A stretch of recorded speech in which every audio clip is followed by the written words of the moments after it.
Hello, and welcome to this very short presentation about eating disorders, what they are, and how we understand them. First, let's start by thinking about what eating disorders are. So, eating disorders are a very complex mental health illness that impact our eating behaviors. This can look different for different people. For example, whilst for someone it might look like restricting their eating, for others it might look like experiencing binging episodes and therefore eating larger quantities of food than usual, and for other people still it might be feeling a need to get rid of the food they've eaten or to compensate by over-exercising. It is important to remember that eating disorders are not just about food or weight. Actually, a big part of eating disorders are the feelings that are associated with them and how these feelings actually affect our relationship with food. Eating disorders can affect everyone, and there are usually different reasons why they develop. As we mentioned in our previous slide, eating disorders are actually quite complex, and there are many factors that interact with each other and come into play to maintain eating difficulties over time. In this slide, we will try and put together what we have learned through research and through working with people with eating disorders to put together a diagram explaining the many vicious cycles that are usually at play when maintaining eating disorders. Please remember that this is a generalized formulation and therefore not everything might apply to you. However, you can make it personal, and what we're still hoping to achieve is giving you a basic understanding of what might be happening at this moment with your eating. What we have learned over time is that there are many reasons why people struggle with their eating.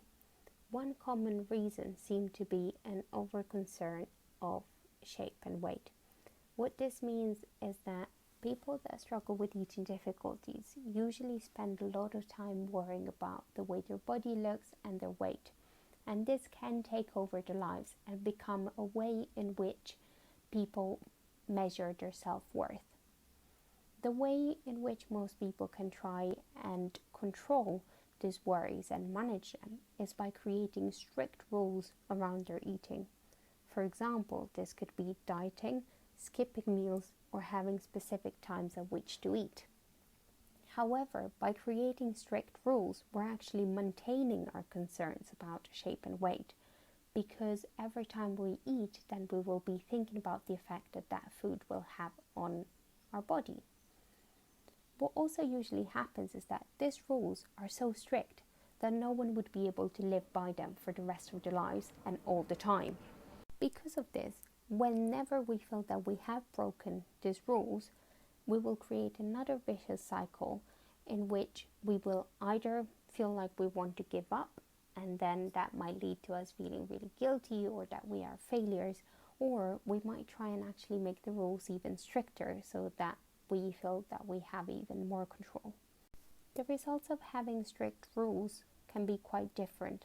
Some of them can lead to low weight, once again then maintaining our concerns with shape and weight, because then we will want to try and either reduce our weight further or at least maintain this weight, which will make us then very worried about the possibility of gaining weight. The other result can be binging. So binging happens for different reasons. One of them is actually physiological. So when we're not putting enough nutrients and energy in our body, then our mind will go into a fight or flight response because our body goes into starvation mode.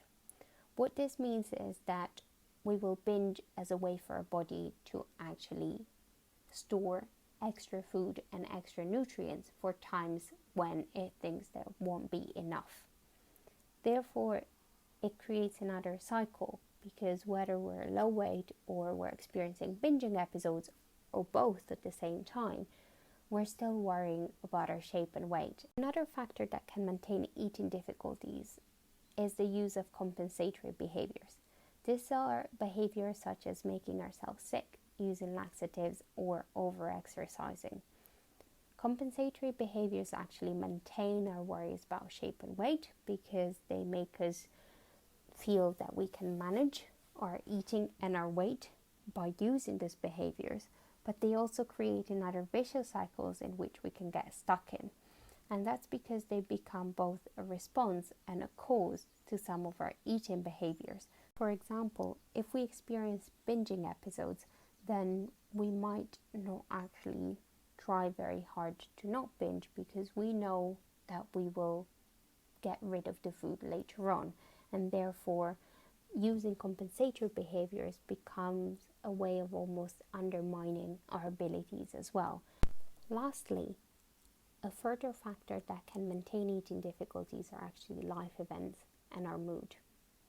We know that eating difficulties can be a response to specific emotions, generally very difficult ones that we might not have learned how to cope with in our life.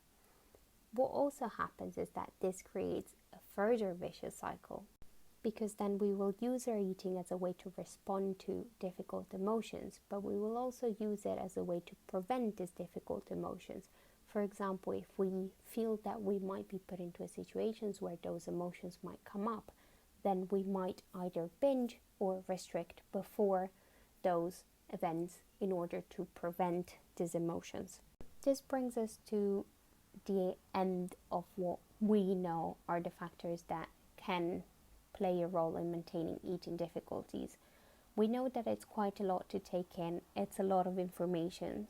We also know that sometimes going through a formulation can be quite disheartening, as it might make you feel that there's just too much going on. However, what we do know is that because there are actually so many vicious cycles happening, you can break one at a time, and by doing this you will have an impact on the whole structure.